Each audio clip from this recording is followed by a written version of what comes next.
Boa noite a todos. Hoje o Glenn não pode estar conosco porque ele foi pregar em Goiânia e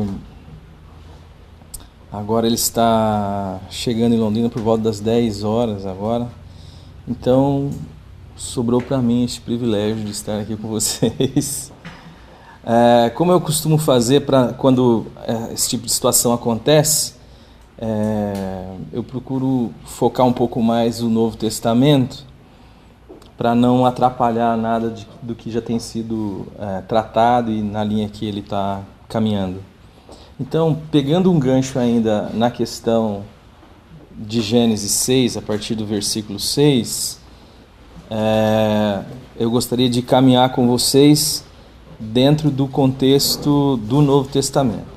Mas antes que nós comecemos a leitura do Novo Testamento, eu gostaria de ler o Gênesis capítulo 6, a partir do versículo 6. E então a gente começa. Posso ler aqui, não? Então se arrependeu o Senhor de ter feito o homem na terra, e isso lhe pesou no coração. Disse o Senhor: farei desaparecer da face da terra o homem que criei, o homem e o animal, os répteis e as aves do céu, porque me arrependo de os haver feito. Porém, Noé achou graça diante do Senhor. Até aqui. Santo Espírito, essa é a Tua palavra e nós nos recomendamos a Ti tanto para falar como para ouvir. Sabemos que só o Senhor pode gerar vida por meio da Tua palavra e essa é a nossa esperança. Nós estamos aqui para isso. Que o Senhor fale conosco e que o Senhor produza em nós vida e que o Senhor faça de nós também instrumentos de vida. A Tua palavra diz que o primeiro Adão foi feito alma vivente, mas que o segundo foi feito espírito vivificante. Um consome vida, o outro doa vida. Que o Senhor faça isso em nós por meio da Tua palavra. Então essa parte do texto aqui de Gênesis, ela traz algumas questões um pouco difíceis da gente compreender, mas na realidade é a maneira mais fácil que tem para a gente entender o sentimento de Deus. Talvez nós não encontremos uma palavra para poder definir o coração de Deus na experiência de Deus com o homem e com a maldade humana. Nós temos falado aqui sobre a diferença entre a religião e o evangelho, e a religião nasce dessa falta de dar razão a Deus, desse mesmo desespero que Deus, ou desesperança que Deus manifestou acerca do homem, sendo produzida em nós. Ou seja, eu não consigo desacreditar de mim. Eu não consigo ter uma visão ao meu respeito clara, isenta, idônea, que corresponda à visão de Deus. Nós, em uma medida maior ou menor, sempre alimentamos alguma expectativa ao nosso respeito, onde Deus não alimenta, onde Deus não gera nenhuma expectação acerca de mim, de você e do homem. A palavra que está sendo dita aqui é: eu me arrependo. E eu preciso pôr um fim naquilo que é produtor de arrependimento em mim, naquilo que não condiz comigo, que não encontra ninho em mim, que não pode existir, porque eu sou o grande lugar do universo. Paulo vai dizer que nele nós vivemos, nos movemos e existimos, lá em Atos 17. Tudo que existe, existe em Deus. Nada que não tem compatibilidade com Deus pode existir, portanto.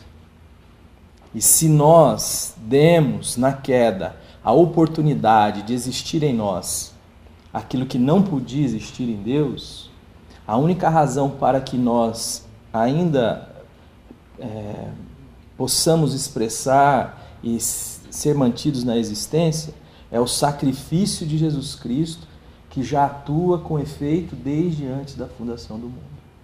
De modo que a criação ela é toda produzida, gerada, chocada pelo Espírito, ao ponto de vir à luz no ambiente da redenção. Deus só pôde criar porque o sangue de Jesus Cristo já tinha efeito, já atuava com efeito. Mas Deus não alimenta nenhuma esperança acerca desta criação que nós nos tornamos. Por isso a necessidade da cruz, por isso a obra da cruz. Mas antes de Deus anunciar o Evangelho, no caso de Noé, ele precisa antes dar o seu veredito acerca de nós. Antes que Deus, as Escrituras digam, porém, Noé foi achado pela graça de Deus, ele precisou dizer o seguinte: bom, não há nenhuma esperança para o homem. Para o quê? Para que a gente entenda que a graça não é mais uma doutrina entre tantas que nós podemos esquadrinhar, pensar, sistematizar. A graça é a própria essência de Deus, é a própria manifestação de Deus entre nós, porque João 1 vai dizer que a lei veio por intermédio de Moisés, a graça e a verdade vieram por meio de Jesus Cristo. A graça ela antecede a verdade, porque só a verdade não nos gera esperança. Saber que eu não tenho nenhuma condição de ser bom e de ser aceito diante de Deus, que a única atitude de Deus ao me ver é dizer assim: bom, eu não quero que isto exista em mim. Eu me arrependo disso aqui. Eu gerei isso tudo aqui, mas eu não quero isso aqui. Bom, isso não me traz nenhuma alegria. Em razão disso, eu não posso ficar doente, feliz. Antes eu vou ficar doente, deprimido, sem alegria, sem razão para a vida, porque se aquele que me gerou não me quer em si, o que me resta? O que me sobra? Então a verdade, ela é muito forte e ela é muito doída. E nós não podemos nada contra ela. A palavra de Deus vai dizer que nada podemos contra a verdade, senão em favor da verdade. Mas a religião surge neste vácuo onde nós alimentamos esta esperança acerca de nós. O fato é que, mesmo que Deus tenha tido este sentimento expresso em Gênesis 6,6, ele também é graça. E ele se manifesta salvadoramente, por graça. Deus anda em direção a Noé no sentido de salvar, no sentido de redimir. Aí, para isso, nós já estudamos, e o Glenn tem colocado isso aqui conosco, toda a simbologia da arca, o betume, a madeira de cipreste, a janela. Então, enfim, nós temos aqui sido ministrados no sentido de que há uma série de revelações nas Escrituras que nos apontam para um Deus que é gracioso, mas que ao mesmo tempo é verdadeiro. Então, aonde surge esse espaço para que a religião se estruture e se mantenha? Ela surge no espaço onde eu não consigo ser ateu de mim mesmo. Eu não consigo não crer em mim. Eu não consigo aceitar o veredito da cruz. Eu não consigo aceitar o fato de que eu para nada sirvo. Porque entrou em mim um vírus chamado como Deus sereis. E há um desejo em mim de me salvar. Há um desejo em mim de viver como se fosse Deus e como se fosse possível viver independente de Deus, como se eu pudesse me sustentar a mim mesmo, como se eu pudesse me manter.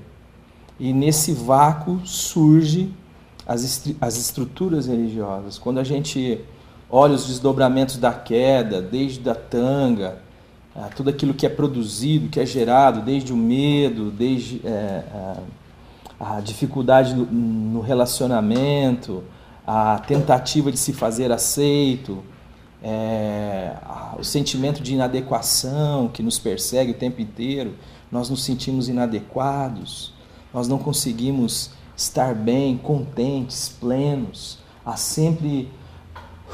é igual um peixe numa água mal oxigenada, que ele está o tempo inteiro com a boquinha buscando o mar, ao mesmo tempo em que nós não desistimos de nós, ao mesmo tempo em que nós não nos rendemos. E essa é uma estrutura que está em mim, está em você, está em todos nós. E essa é uma estrutura muito arraigada em nós, de modo que nós vamos viver uma existência dentro de um caminhar, porque o Evangelho é um caminho, é um processo de algo que já aconteceu na eternidade. A palavra de Deus vai dizer que Jesus Cristo, lá em Colossenses, é a plenitude da divindade e que nós já recebemos essa plenitude nele, mas que na nossa história, no nosso dia a dia, Deus vem forjar esse caráter de Cristo em nós. Deus vem trabalhar com cada um de nós e Deus sabe usar cada circunstância, cada situação da vida, cada dificuldade, cada alegria, cada pecado, cada questão que acontece conosco, no sentido de produzir algo bom em nós, quando nós estamos em Cristo Jesus, quando nós pela fé estamos postos nesta arca, que é uma figura de Jesus Cristo. Por isso que a palavra de Deus vai dizer que Deus coopera em todas as coisas para o bem daqueles que lhe amam. Nós estamos expostos a um Deus que não desiste de nós, que não importa. Quando a gente olha para a vida de Jacó, por exemplo, a gente vê um Deus que não desiste de uma pessoa até forjar o seu caráter nela, até que Deus possa ser visto nela. E nós temos, Jacó é uma figura perversa, ele é um enganador, ele é o trapaceiro. Por outro lado, nós temos, Jacó é essa figura trapaceira. Por outro lado, nós temos Jó, que é a figura da integridade, da pessoa íntegra, boa, justa, mas que também carrega em si esta fé nele mesmo. Carrega esta mentira que nos constrói de um modo mentiroso, porque nós vamos nos adequando com um sistema que está fora de nós, de um modo que o mundo nos aceite, seja qual for a nuance deste mundo. Pode ser o mundo das drogas, pode ser o mundo da criminalidade, mas pode ser o mundo da academia, como pode ser o mundo das igrejas, como pode ser qualquer mundo. Toda a estrutura do mundo, ela permeia por esta via, a via onde quem age é o homem. Toda a fé do mundo está depositada no homem, no que o homem pode fazer, no que ele pode construir, no que ele pode realizar. Só que à medida em que nós aceitamos esta mentira, de que nós somos, podemos e fazemos, a nossa alma grita. E a nossa alma geme, porque a nossa alma clama por verdade. A minha e a sua alma clama por liberdade, por ser quem é, por um espaço onde ela possa se expressar verdadeiramente, sem tangas, sem mentiras, sem amarras. E isto, quando não acontece, adoece, a alma vaza o seu grito por algum lugar. somatiza, enlouquece, deprime, trabalha igual um louco, se droga, vira tarado. De alguma maneira ela se expressa. Ela não se acondiciona. De modo que eu posso até ganhar a aceitação do mundo, mas eu preciso entender que para isso eu preciso perder a minha alma. É isto do que o mundo se alimenta, de quem eu sou de fato. E como isso não é algo simples, o ano passado nós trabalhamos um pouco com o contexto de João Batista. Eu vou dar só uma pincelada, porque o texto que eu gostaria de trabalhar está em Colossenses.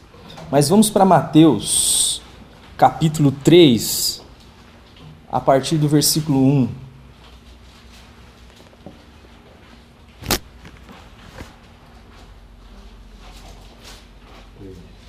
Mateus, capítulo 3, a partir do versículo 1. Naqueles dias apareceu João Batista pregando no deserto da Judéia e dizia: arrependei-vos, porque está próximo o reino dos céus. Porque este é o referido por intermédio do profeta Isaías, voz do que clama no deserto: preparai o caminho do Senhor, endireitai as suas veredas. Usava João vestes de pelos de camelo e um cinto de couro, e sua alimentação era gafanhotos e mel silvestre. Então saíam a ter com ele Jerusalém e toda a Judéia e toda a circunvizinhança do Jordão, e eram por ele batizados no rio Jordão, confessando os seus pecados. Então tá, a história de João Batista é primo de Jesus Cristo. João Batista tem uma história de nascimento atrelada ao nascimento de Jesus. O seu pai era um sacerdote. Quando a gente vai entender a estrutura religiosa do contexto de Cristo e João Batista, contra a qual o próprio João se levanta, porque ele manifesta uma voz profética contra tudo aquilo que já estava estipulado, estabelecido como religião, como aquilo que Deus pensa, gosta, faz e age.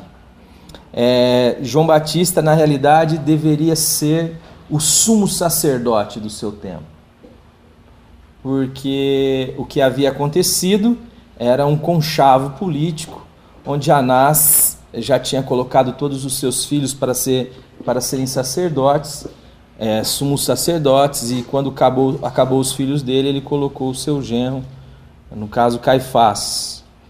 E porque o Império Romano já tinha entendido o poder da religião para controlar e para apaziguar e para manipular as pessoas.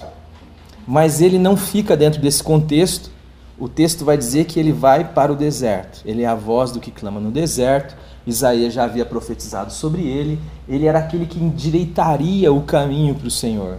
O que isso significa? Ele faria o meio de campo entre uma realidade e outra.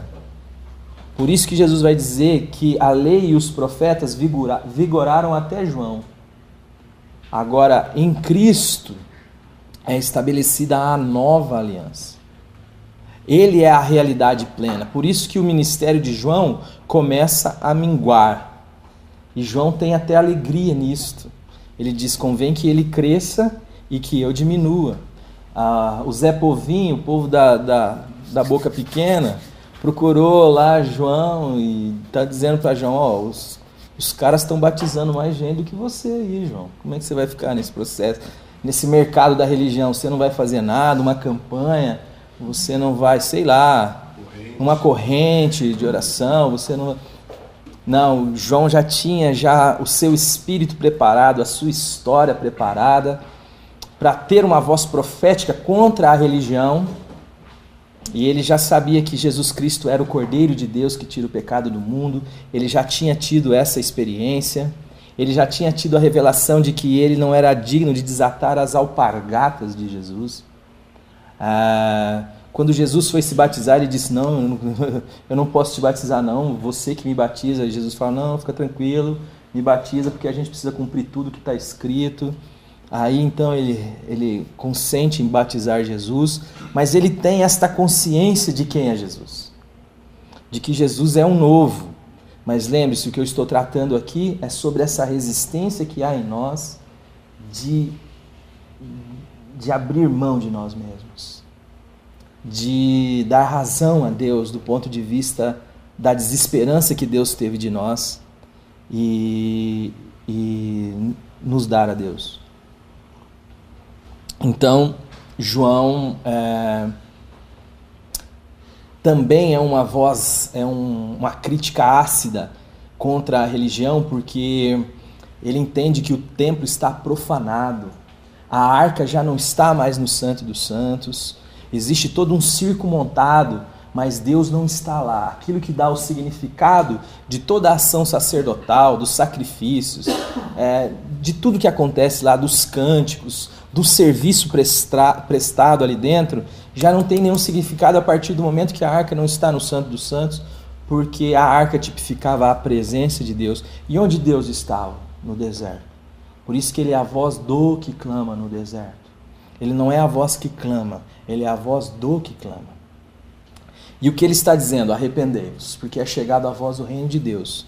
De repente um grupo de fariseus e saduceus, e eu já expliquei isso aqui em uma outra oportunidade, saduceu é um dos partidos, como os fariseus, como os essênios, como os sicários, que a comunidade judaica, a sociedade judaica estava dividida em partidos, e a grande maioria dos sacerdotes eram saduceus, do partido dos saduceus. Esses homens estão indo a João Batista para poder participar do rito do batismo.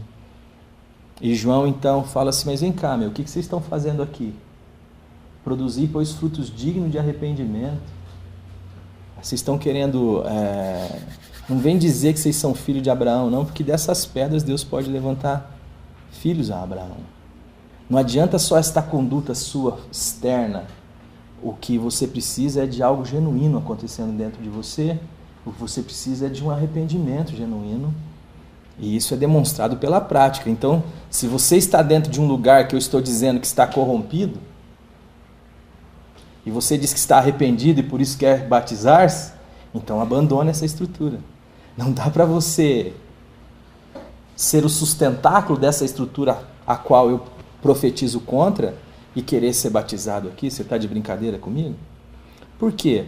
Porque isso é um princípio da religião também. A religião trabalha com questões fora de nós, com ritos fora de nós, com leis fora de nós, com aparência, mas não com realidade visceral, existencial, com algo que é da alma, com algo que é verdade dentro de mim. A religião não se importa com isso. A religião se importa com aquilo que você pode parecer ser, não com aquilo que eu e você somos. Isso não interessa para a religião, desde que você ande dentro dos quesitos que ela lhe propôs, dos requisitos que ela lhe propôs, e os satisfaça, os cumpra. Você terá a aceitação dela, ainda que isso não represente você lá dentro, ainda que isso não seja a expressão do seu ser. Porque na religião nós não podemos ser quem somos. Isso é só coisa para evangelho.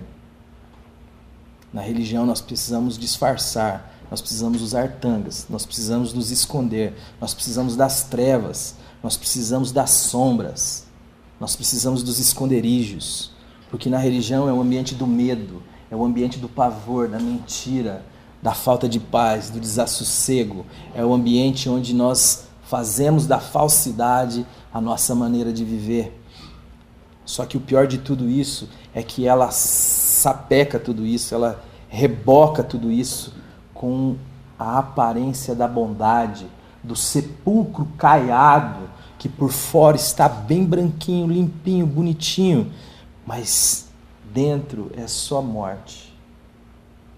É isso que a religião nos propõe. O que nós temos falado aqui é algo muito sério, porque a religião é adoecedora e ela é um campo de concentração e de extermínio de almas. As pessoas sobrevivem, mas as suas almas são consumidas pela religião. E João Batista já teve os seus olhos abertos para que essa estrutura, entendendo que essa estrutura está falida. Mas quando nós vamos para o capítulo 11, eu ia falar do 9 também, mas vamos pular o 9, por causa de uma questão de tempo.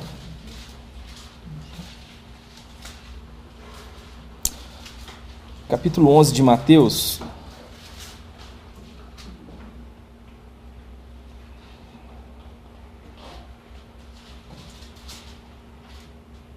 Aproveitando um pouquinho o tempo, Ótimo. eu estava aqui pensando, a questão que dificulta na religião, pelo que a gente está percebendo, é a falta de aceitação.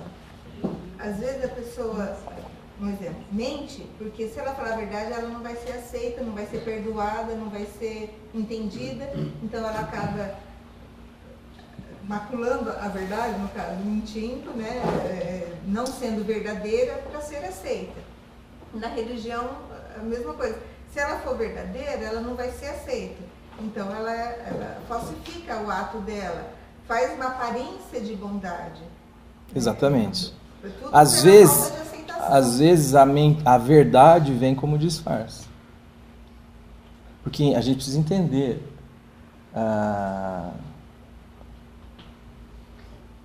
O Evangelho não é uma proposta para que eu viva a minha mentira, ou seja, para que eu dê vazão ao que eu sou. O Evangelho não é assim, você é um mentiroso, então saia mentindo. O Evangelho é a possibilidade de nós, que nos tornamos mentirosos, viver na verdade pela vida de Jesus Cristo. Mas aí ele pode, o que eu quero dizer assim, ele pode se assumir mentiroso. Sim. Porque ele vai ser aceito, vai ser tratado. Porque é o que eu sou.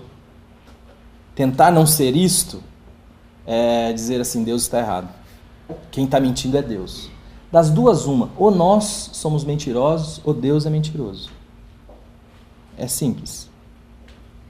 Não bate, não fecha a conta. Se o que Deus diz na sua palavra de nós é verdade, então nós somos mentirosos. Por isso que Jesus, quando diz assim, eu sou a verdade, eu sou o caminho, eu sou a verdade, eu sou a vida, é para que eu e você tenhamos consciência de quem nós somos.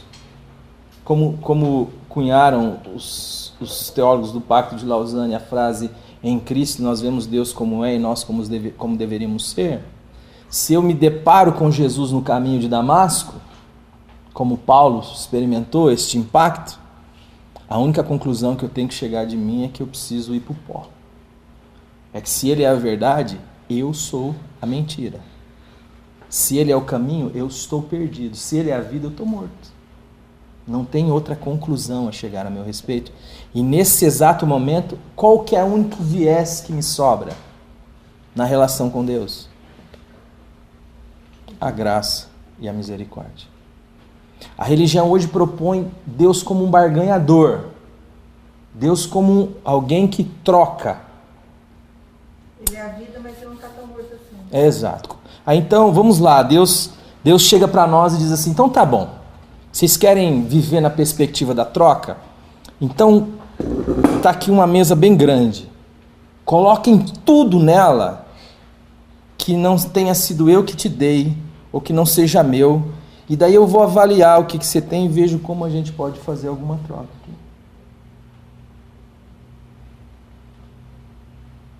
Coloca tudo aí que você acha que tem, mas que não pode ter sido eu que lhe dei. É algo que é seu, que não foi eu quem me proporcionou isso. E daí vamos ver o que a gente tem para fazer negócio. O que você tem para pôr na mesa?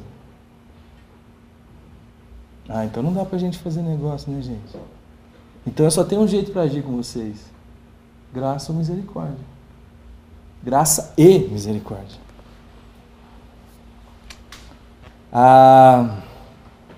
Quando João ouviu no cárcere falar das obras de Cristo, mandou por seus discípulos perguntar-lhe, és tu aquele que estava para vir, ou havemos de esperar outro? E Jesus respondendo disse-lhes: Ide, anunciai a João o que estáis ouvindo e vendo. Os cegos veem, os coxos andam, os leprosos são purificados, os surdos ouvem, os mortos são ressuscitados e aos pobres está sendo pregado o Evangelho. E bem-aventurado é aquele que não acha em mim motivo de tropeço ou escândalo. Então, preste atenção no que está acontecendo. O texto vai dizer, João está na cadeia, João está preso. Mas lá na cadeia, preso, uma dúvida entrou na sua mente. Da vez passada que nós estivemos falando aqui sozinho, nós usamos o exemplo de Pedro. Pedro também é alguém que andou com Jesus, que viu Jesus entrando na casa de Levi, que ficou com Jesus em Samaria, que comeu e bebeu com os samaritanos 2 dias lá, que conversou com a mulher samaritana, que restaurou a dignidade dela, que já estava no 6º marido, mas quando Cornélio chama ele para ir para a casa dele, Deus não o deixa com a opinião somente de Cornélio, antes dá uma visão dizendo, Pedro, mata e come. Ele fala, não, Senhor, nunca coloquei nada comum, impuro na minha boca. E Deus fala para ele, não torne impuro aquilo que eu purifiquei. Mas quando ele chega na casa de Cornélio, ele diz assim, você sabe que eu sou judeu e que não é lícito para um judeu conversar com um gentio e muito menos entrar na casa dele. O infeliz, você é judeu, você é discípulo de Moisés ou você é discípulo de Jesus Cristo? Jesus não entrou? Por que eu não entro? Jesus não falou? Por que eu... Tanto é que o Espírito Deus tem uns negócios na Bíblia que a gente passa meio voado por cima deles, mas o texto vai dizer que o Espírito não esperou nem ele falar muito. Quando ele começou a falar, o Espírito Santo já desceu sobre todos da casa de Cornélio, a ponto de ele ficar, rapaz, se Deus não negou a eles o seu Espírito, como é que a gente pode negar a eles a água do batismo? Mas o que é isso? Não este ranço da religião. Eu não consigo me ver como um igual ao pecador. Por quê? Porque eu sou melhor do que ele. Como? Eu não faço isso, não faço aquilo outro. Sim, assado e tal. Está o ranço. João tem todas as experiências com Cristo, anda com Jesus Cristo, é primo de Jesus Cristo, tem o seu nascimento atrelado. Tanto é que quando Maria chega na casa da mãe de João, ele é cheio do Espírito Santo no ventre da mãe. Então, ele olha para Jesus e fala, eis o Cordeiro de Deus que tira o pecado do mundo. Mas de repente ele está lá na cadeia, e o texto vai dizer que ele, ouvindo falar das obras de Jesus, ele então entra em dúvida. Que obras são essas?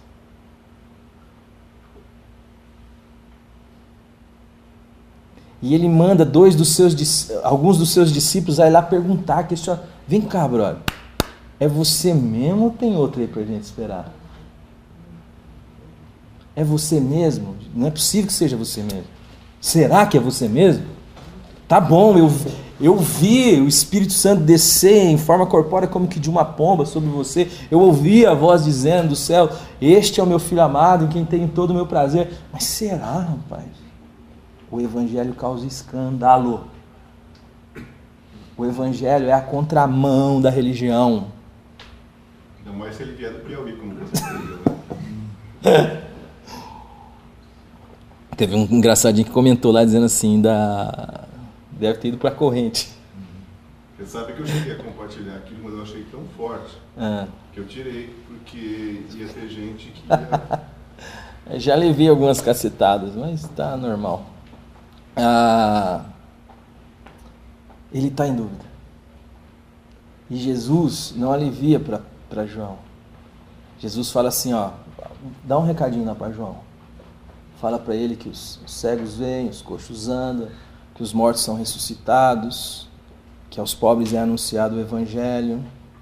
ele dá os sinais messiânicos. Quando a gente vai... ninguém pode chegar batendo no peito lá em Israel dizendo que é Messias que vai ser aceito como Messias. Existia uma série de sinais que o Messias teria que cumprir. Então Jesus dá alguns aqui desses sinais. João entende essa linguagem.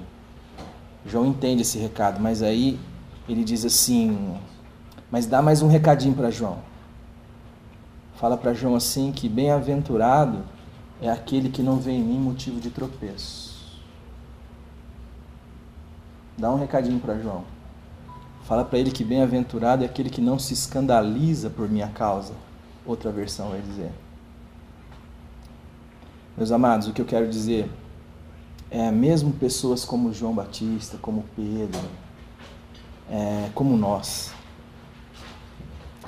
temos esta vontade de viver do ponto de vista das regras, do cânon, da vara de medir, do ponto de vista dos corrimões, do ponto de vista analítico.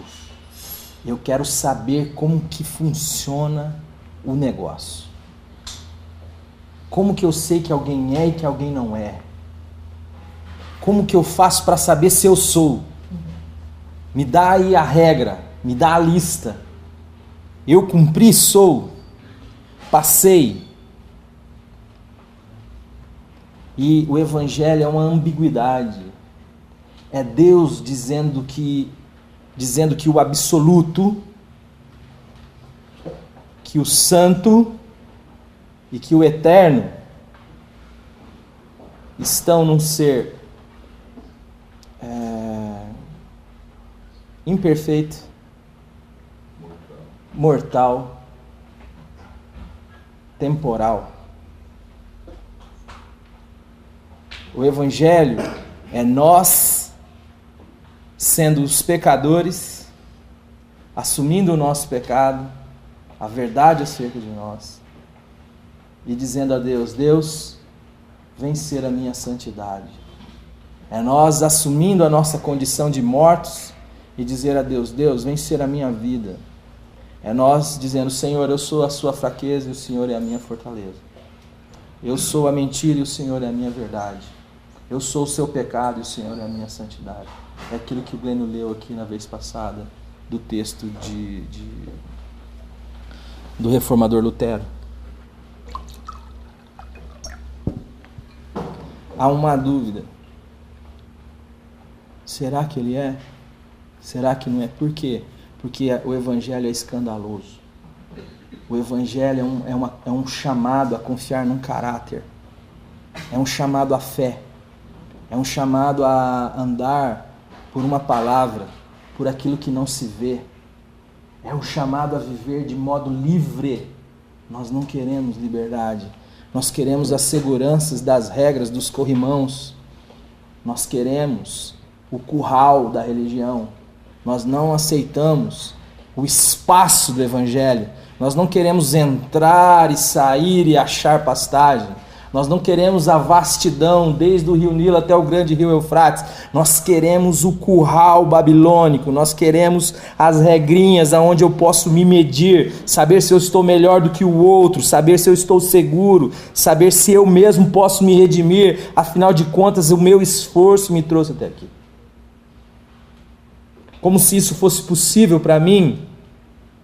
É possível viver a mentira da religião e ser um bom cidadão, como me foi dito que bastava, numa pregação que eu fiz num grupo? É possível. Mas isto nos mantém escravizados na mentira, na morte e no pecado. O Evangelho muda a nossa vida, porque nós não andamos sustentados pelas nossas possibilidades. Nós entendemos em Cristo quem Deus nos chamou para ser e andamos por fé nessa direção, esperando o suprimento de Deus pela sua palavra, nos sustentando em tudo, em direção a tudo aquilo que é reto, que é justo, que é de boa fama. Eu ando contrário a que eu vejo em mim mesmo. Eu sei que em mim, isto é, na minha carne não habita bem algum, com efeito querer o bem está em mim, eu só não consigo realizar o bem.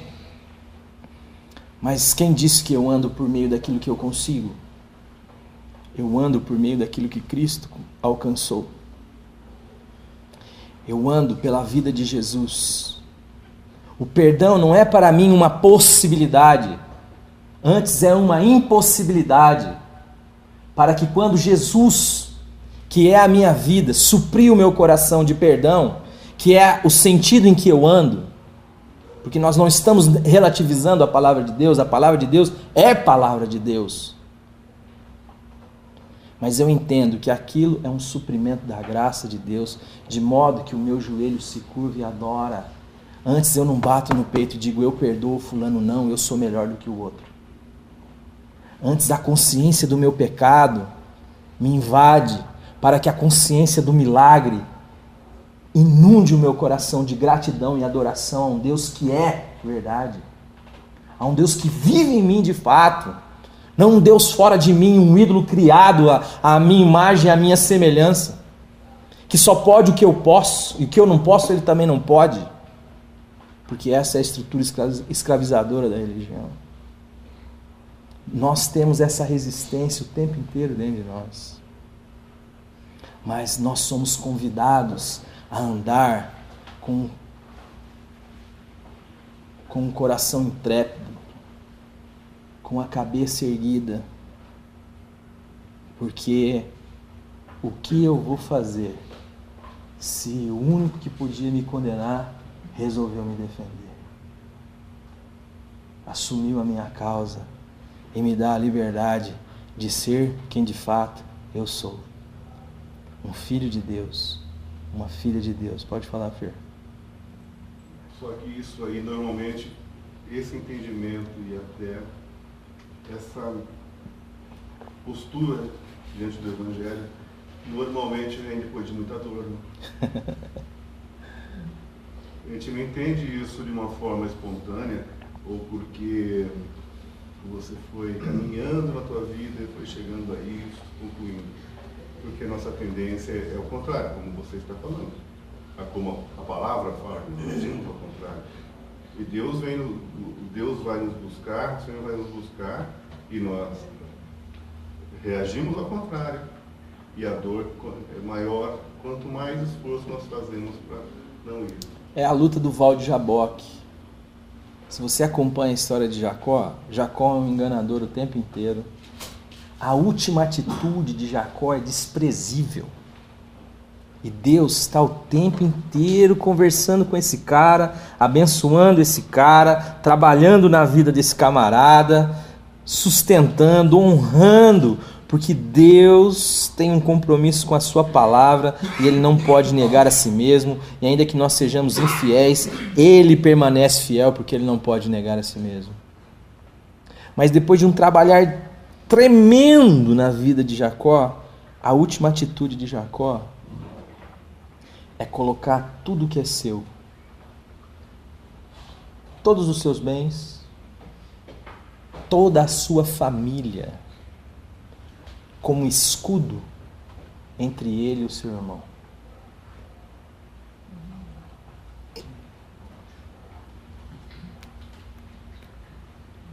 É canalha, é perverso, é ser covarde, é ser desprezível.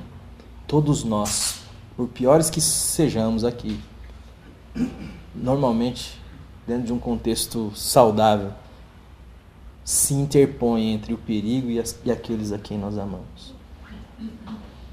Jacó faz o contrário. Coloca tudo, suas mulheres, filhos, bens, animais, entre ele e o irmão, para que o irmão tome conta de tudo, mas deixe ele vivo. Ele foge para o Val de Jaboque, e aí Deus fala, não, agora eu preciso dar um cambal nesse rapaz. Não é possível, aí já não deu, aí já é demais. E Deus desce e vem lutar com Jacó, até dizer assim, Como é teu nome, rapaz? Meu nome é Jacó. O que Deus está fazendo, senão trazendo a consciência de Jacó quem ele é? E Jacó é o enganador, o usurpador. Ele vai dizer assim, então, daqui para frente você não vai me chamar Jacó, não. Daqui para frente seu nome vai ser Israel, príncipe. E daí para frente você começa a ver a vida de Jacó revelando a Deus. Ele começa ensinando a sua fé ao seu povo, coisa que ele jamais tinha feito. Ele começa reconhecendo que o lugar que Deus está é nele, não na geografia. Deus não nos deixa, Fernando. Deus começou uma boa obra em mim e em você, Ele vai completá-la até o dia de Cristo Jesus. Eu tenho para mim que essas questões são importantes para a vida, para a nossa vida. Jesus vai dizer assim, o meu povo perece por não conhecer as Escrituras e nem o poder de Deus. Nós escolhemos, tem muito sofrimento que a gente não pode escolher. Nem fugir. Mas tem muito sofrimento que nós escolhemos para nós quando não damos razão à palavra de Deus. Ou quando ignoramos a palavra de Deus. E talvez esse seja o nosso contexto. Eu vi o testemunho daquele rapaz domingo, não sei se vocês viram no telão, quem estava lá. Um rapaz de São Paulo. E chegou uma hora que a voz dele embarga. Ele diz assim, ele conheceu essa palavra da graça plena, da nossa morte e ressurreição com Cristo, da suficiência de Cristo há 4 anos. E ele diz assim, eu fui um escravo da religião. E aí a voz dele embarga. Ele segura para não chorar. A minha vida eu vivia sem paz, sem descanso. Ué, esse rapaz não era salvo? Doutrina nenhuma salva ninguém. Porque a salvação pertence ao Senhor. É Ele quem salva. Mas a doutrina, o ensinamento, tem a ver com a minha e com a sua vida. E como nós levamos as nossas vidas. Nós podemos viver e gozar da companhia de Deus, dos privilégios de Deus e das complicações que este caminhar com Deus nos trará, com alegria e gozo de saber que tudo vai passar, mas nós iremos permanecer porque nós estamos no eterno. Aqui e agora. Mas quanta coisa quanta ansiedade toma conta, eu não vou conseguir chegar em Colossenses hoje, mas tudo bem. Quanta ansiedade toma conta do nosso coração, quanta preocupação rouba a nossa paz, quanta justiça própria nos impede de gozar momentos de alegria com as nossas famílias, com as nossas esposas, com os nossos filhos, com os nossos pais, com os nossos amigos. Porque a palavra de Deus está dizendo assim, meu querido, o perdão é libertador. Vá lá e perdoa, porque do mesmo modo que você perdoar, você vai ser perdoado. Não dá para você experimentar perdão e carregar um defunto nas suas costas. E nós seguramos e vamos vivendo aquela vida claustrofóbica, aquele negócio sufocante, amargurar. E até dá razão a Deus. Não, é verdade, querido, em nome de Jesus eu quero te dizer, você está perdoado, me perdoa em nome de Jesus. Eu quero amar você. Eu não consigo, mas eu não vivo pelas minhas possibilidades. Eu ando pela fé e Deus é Deus e não é uma questão de poder, é uma questão de querer. E eu quero em nome de Jesus, porque foi para isso que Deus me fez de novo, me gerou de novo. Para amar, para perdoar, para dizer a verdade, para andar no bem, para ser instrumento de vida na vida de outras pessoas. É essa possibilidade que Deus está me dando em Cristo Jesus. Então, isso é ensino, isso é doutrina. Será que todos não passaram por esse processo, vamos dizer, começou na religião e depois descobriu o Evangelho? Porque a gente ou alguém já, desde cedo já conhece. Eu, assim, Betinho, falar a verdade... A grande parte começou na religião. Eu também acho que é assim. Depois a gente descobre o evangelho, na verdade, porque você fica meio escravo de religião, de doutrina, de canga. Verdade. Eu, pelo menos, fui assim. Não sei se alguém aqui foi diferente. Mas a minha história é assim. Preso na religião dos infernos. Queria ver anjo. Queria agradar a Deus. Tomava aquilo que eu falei domingo à noite. Tomava ceia quando achava que estava bom. Quando achava que estava meia boca, não tomava. O meu redentor era eu mesmo. Até o dia que eu ouvi 3 mensagens. 2 do Glenn e uma do Caio Fábio.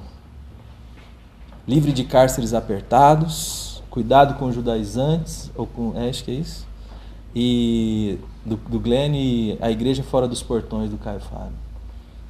No dia que eu ouvi essas 3 mensagens, a minha vida virou dos avessos. Não acredito. Louvado seja o Senhor. Deixa eu só compartilhar Amado, que uma bom. passagemzinha da minha vida. Eu era coroinha e um dia derrubei hóstia no chão. E uma abençoada disse que eu fui pro inferno, que aquilo não tinha como ter salvação. Falei, bom, já que eu vou pro inferno, Então, vou começar. vou pensar já, né?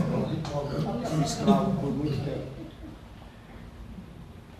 Por essa palavra Maldito. maldita.